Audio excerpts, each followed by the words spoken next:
मैं धनेश्वर महतो। माननीय प्रधानमंत्री जी श्री नरेंद्र मोदी जी, कल आप पंजाब में रैली के लिए जा रहे थे सर्ग मार्ग से, और अचानक से आपका रास्ता रोक दिया जाता है। आपका कहना था किसानों ने मुझे जान से मारने की कोशिश की। कितने गोली चले, कितने बम चले, कितने डंडे चले, कितनी लाठियां चली, कोई एक व्यक्ति, एक भी उदाहरण आप दे सकते हैं जो इतना बड़ा देश के किसानों के ऊपर इल्जाम लगा रहे हैं? राजनीतिक रोटी सेकना ठीक है, लेकिन इतना नीचे गिर के ठीक नहीं है। अपने ही देश के नागरिकों को उग्रवादी कहना, उन्हें बदनाम करना, यह ठीक नहीं है। अगर यदि लगता है कि भारत अब रहने लायक जगह नहीं है आपकी भाषा के अनुकूल, क्योंकि आपको भारत में ही डर लगता है, तो आपका रास्ता सीधे पाकिस्तान की तरफ गया हुआ है। पाकिस्तान में आपको भय नहीं लगता है, लेकिन अपने ही देश में आपको भय लगता है। ये बहुत ही चिंता का विषय है। जिस समय आप बिना किसी को बताए हुए पाकिस्तान की ओर आपका जहाज चला गया और नवाब शरीफ के यहां जाके आपने बिरयानी, केक खाया, उसकी मां को शॉल भेंट किया और दवा के आपने नवाब शरीफ की तारीफें की, जिसकी पाकिस्तान के दम पे आप की राजनीति चलती है। तो पाकिस्तान में आपको जाके अकेले भय नहीं लगा और आपको अपने ही देश में भय लग रहा है, तो मैं कह रहा हूं आपसे और उन व्यक्तियों से कह रहा हूं कि जिसको भारत में डर लगता है वो पाकिस्तान चला जाए, किसी दूसरी कंट्री में चले जाए। आपके मित्रों को भी बहुत भय लगता है। आपके मित्र भी इंग्लैंड में जाके घर बना के रह रहे हैं ना, मुकेश अंबानी, अडानी, तो आप भी वही ठिकाना बदल लीजिए। लेकिन हमारे देश के नागरिक को बदनाम मत करिए, हमारे भारत देश को बदनाम मत करिए। हमारी संस्कृति पे हमें अब गर्व है, भारतीय होने पे हमें गर्व है।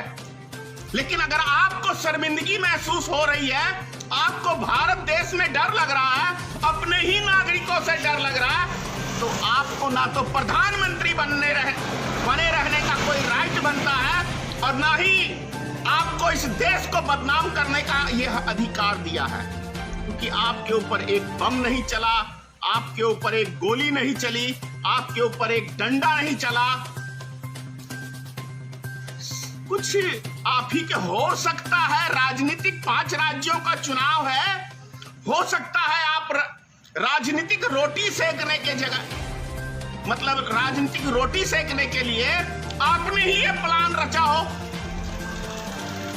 भाई गांधी मैदान में भी तो 14 बम फूटे थे, उस टाइम तो आपको भय नहीं लग रहा था माननीय प्रधानमंत्री जी। तब तो आप बड़े डंके की चोट पे कह रहे थे मुझे बम पटाखों से डर नहीं लगता, जितना फोड़ना है फोड़ो। तो फिर अभी पंजाब जा रहे हैं आप, तो एरोप्लेन में उड़ के जाते हैं, तो फिर ये जमीनी रास्ता क्यों चुना माननीय प्रधानमंत्री जी? सवाल तो उठता है, सवाल तो उठता है।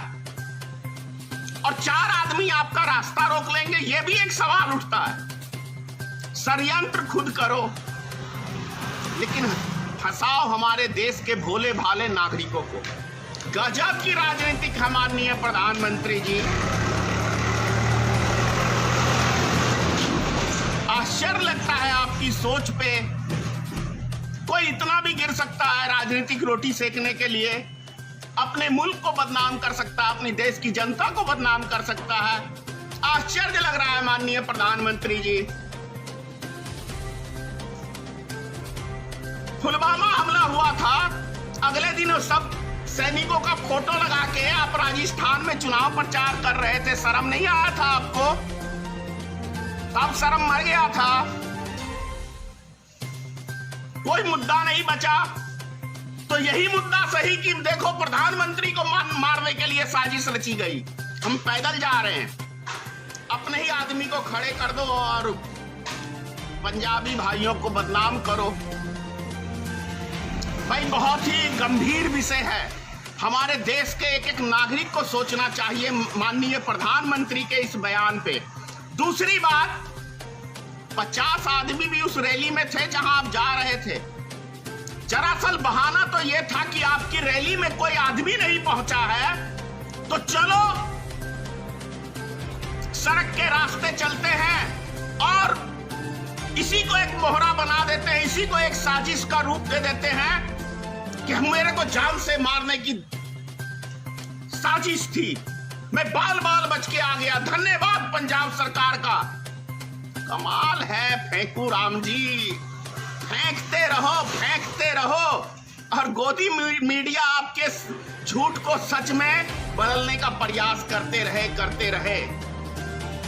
मैं फिर कह रहा हूं, भय मुक्त आप पाकिस्तान में जाके ठीक रहेंगे, क्योंकि पाकिस्तान से आपका बड़ा पुराना संबंध है। जुड़वा भाई हैं, नवाब शरीफ भी आपके लिए तरस रहे हैं, उनकी माता श्री भी आपके लिए तरस रही है। हो सकता है आपकी माँ और उनकी माँ दोनों बहनें हो, इसीलिए तो प्रधानमंत्री की गरिमा को आपने नहीं समझा और बिना बुलाए बिरयानी खाने, बिना दावत के चले गए। वो तो महान आप ही व्यक्ति कर सकते हैं। दुनिया में कोई व्यक्ति जिसके पास तनिक भी मर्यादा होगा, मान सम्मान की सोचेगा, वो कभी बिन बुलाए कहीं नहीं जा सकता।